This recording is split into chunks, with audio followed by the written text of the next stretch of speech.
Sir, हमारे channel में आपका स्वागत है। जब से चुनाव की हलचल हुई है, सोशल मीडिया पे, व्हाट्सएप पे, समाचार पत्रों में आपका नाम चर्चित है। सवाल ये है, जनता में मन में आता है पब्लिक के कि जनता आपके साथ क्यों जाए? कोई ऐसा काम ताकि जनता तक पहुँचे, क्या करेंगे इसके ऊपर? ऐसा है, हम इसके पहले भी बता चुके हैं, आज भी बता रहे हैं कि हम ज़मीन से जुड़े आदमी हैं। हम एक देहात में पैदा हुए, यहाँ से वहाँ से इतनी बड़ी सिटी में आए, 25 साल से सिटी में रह रहे। सिटी में 25 साल पहले जो प्रॉब्लम था, आज भी वही प्रॉब्लम है। मैं इसके पहले भी कहा था कि जब हम एमपीएससी की स्टडी करते थे तो उस टाइम एक क्वेश्चन आता था हम लोगों को कि एशिया का सबसे फास्टेस्ट ग्रोइंग सिटी कौन सा है, तो उसका आंसर था, और वो सही आंसर था, औरंगाबाद। मगर आज ऐसी हालत है कि इस सिटी का जो माहौल बना है, जो डेवलपमेंट होना चाहिए, जिस गति से होना चाहिए, जिस तरीके से होना चाहिए, वो आज तक हुई नहीं। इसलिए हम डेवलपमेंट के मुद्दे पर लोगों ने हमारे साथ आना चाहिए, इसलिए हम काम करना चाहते हैं। सर, इससे पहले कि अगर हम चुनाव को देखते हैं तो वैसा तो कांग्रेस पार्टी का एक ये रहा है कि सब समाज को लेकर चलती है, लेकिन कुछ कारणों से, कुछ दिक्कतों से उसी समाज के अंदर एक दूरी पैदा हुई। तो ऐसा क्या आपसे संदेश देना चाहेंगे, या ऐसी कौन सी विकास की बात है, विश्वास की बात, ताकि उससे समाज और ज़्यादा शक्तिशाली हो गए, कांग्रेस पार्टी से जुड़े? ऐसा कुछ संदेश आपकी तरफ से? नहीं, ये सिंपल बात है कि गए 10 साल में जो काम ये सिटी में हो रहा है, क्लियर डिस्क्रिमिनेशन जिसको बोलते हैं, वो चल रहा है। हम एक समाज के, इसलिए जो समाज से हम चुन के आते, वही समाज के अंदर डेवलपमेंट का काम हो रहा है।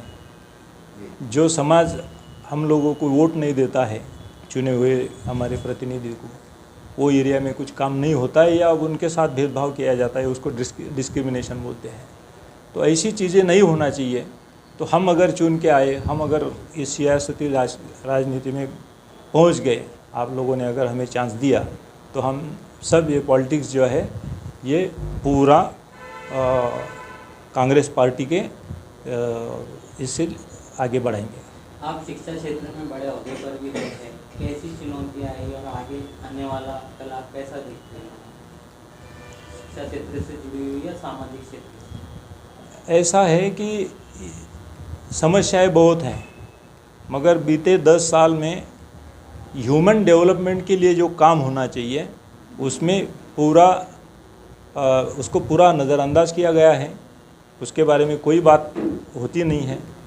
हम तो पहले से बोलते हैं कि कांग्रेस पार्टी जब भी सत्ता में रही, उन्होंने अच्छी शिक्षा और हेल्थ के लिए काम किया।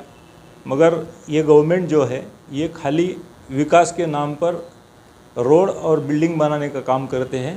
ह्यूमन डेवलपमेंट के लिए कुछ काम ये सरकार के दिमाग में होता नहीं है, इसलिए उस पर ध्यान देना, ह्यूमन डेवलपमेंट के लिए देखना, ये हमारी प्राथमिकता रहेगी। सर, इससे पहले आपने देखा होगा कि सरकार ने जब राष्ट्रवादी कांग्रेस सरकार हुआ करती थी, तो जाते समय उन्होंने 5% मुस्लिम आरक्षण दिया था एजुकेशन के क्षेत्र में, और कहने के लिए हमारे हाई कोर्ट ने उसको कहने की पूछ की थी कि भाई आप दीजिए, क्योंकि आप एक शिक्षण अधिकारी रह चुके हैं। आज चुनाव मैदान में आप बड़े दम, तब ताकत से, विश्वास से उतरने वाले हैं। तो क्या आप आश्वासन दे पाएंगे कि अगर आप चुन के आते हैं तो पहले सत्र में या मुस्लिम समाज को जो कोर्ट ने भी एक कहने की उसकी पुष्टि की है, उसके आरक्षण के लिए आप उसमें लड़ाई लड़ेंगे? नहीं, इसके बारे में महाविकास आघाड़ी का जो भी पॉलिसी रहेगा, उसके साथ हम रहेंगे।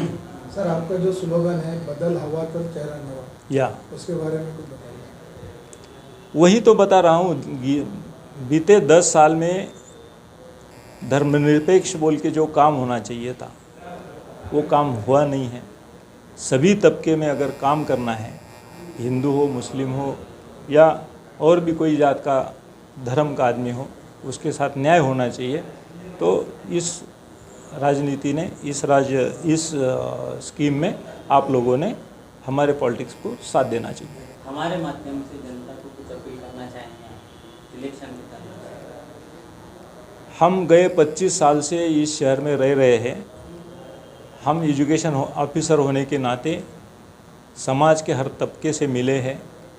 हर आदमी का काम, हर आदमी का जो भी दर्द है, वो हमें अच्छे तरह से पता है, इसलिए हम चाहते हैं कि हमें अगर मौका मिला तो हम अल्लाह ताला की मेहरबानी से अच्छा काम कर सकें।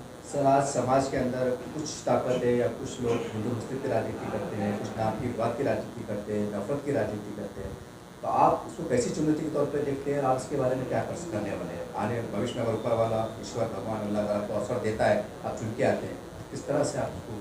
मैं वही तो बता रहा हूँ, बीते 10 साल में दो धर्म में एक दूसरे के प्रति नफरत फैलाने का काम जो चल रहा है, उसको रोकने के लिए ही ये पॉलिटिक्स, जो महाविकास आघाड़ी का पॉलिटिक्स है, वही उसको आगे ले जा सकता है।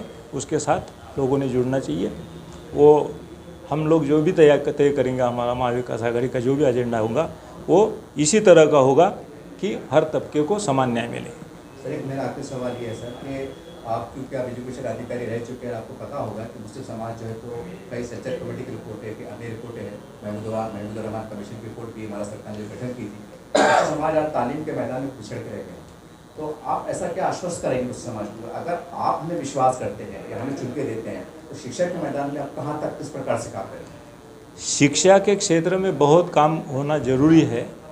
मैं वही बता रहा हूँ कि जब भी कांग्रेस या कांग्रेस से मानने वाली सरकारें इस देश में, इस स्टेट में सत्ता पर आई, मैं आपको बताना चाहूँगा 88 में पूरे स्टेट में, पूरे देश में 2 टीचर वाली स्कूल भी नहीं थी। उस टाइम कांग्रेस पार्टी ने एक ऑपरेशन ब्लैक बोर्ड स्कीम बोल के स्कीम लाया था, जहाँ पर 1 टीचर था, वहाँ पर 2 टीचर दिए गए। उसके बाद में वही स्कूल को 7वीं तक 8वीं तक आगे बढ़ाया गया। इतना ही नहीं तो 2000 साल में जब कांग्रेस की सरकार फिर से चुन के आई, तो उस टाइम वस्ती शाला नाम का एक ऐसा प्रोजेक्ट लेके आई वो गवर्नमेंट कि जहाँ पर 20 बच्चे अवेलेबल है और 1 किलोमीटर के दायरे में उनको स्कूल नहीं है, तो ऐसे जगहों पे स्कूलों भी खोल दिए गए। मगर आज के हालात में उन्हीं स्कूलों को बंद करने का काम चल रहा है, उन्हीं स्कूलों में के टीचर को कम करने का काम हो रहा है। तो इसको बचाने के लिए, अच्छी शिक्षा देने के लिए, ये निश्चित तौर पर काम करने के लिए हम हमारे जो पार्टी के ऊपर के लोग हैं उनसे रिक्वेस्ट करेंगे, इसमें ज़्यादा से ज़्यादा काम करने के लिए उनको आग्रह करेंगे। सर, शहर में कहीं ना कहीं डेवलपमेंट का काम रुका हुआ है। आपने देखा होगा रोड की हालत कैसी है। आपने देखा होगा कि पानी भी जो है तो कहीं 8 दिन 10 दिन बाद आ रहा है। पानी और रोड ये तो बहुत बेसिक समस्या है, इस सिटी से पीछे ही लगी है। मुझे याद है कि 90 के बाद से करीब करीब धीरे धीरे ये प्रॉब्लम बहुत बढ़ता गया और आज तो 8-8 दिन 10-10 दिन पानी भी नहीं मिल रहा है। तो इसको सुधारना बहुत ज़रूरी है। ये सभी सरकार की, हमारी भी पार्टी की ये प्राथमिकता रहेगी।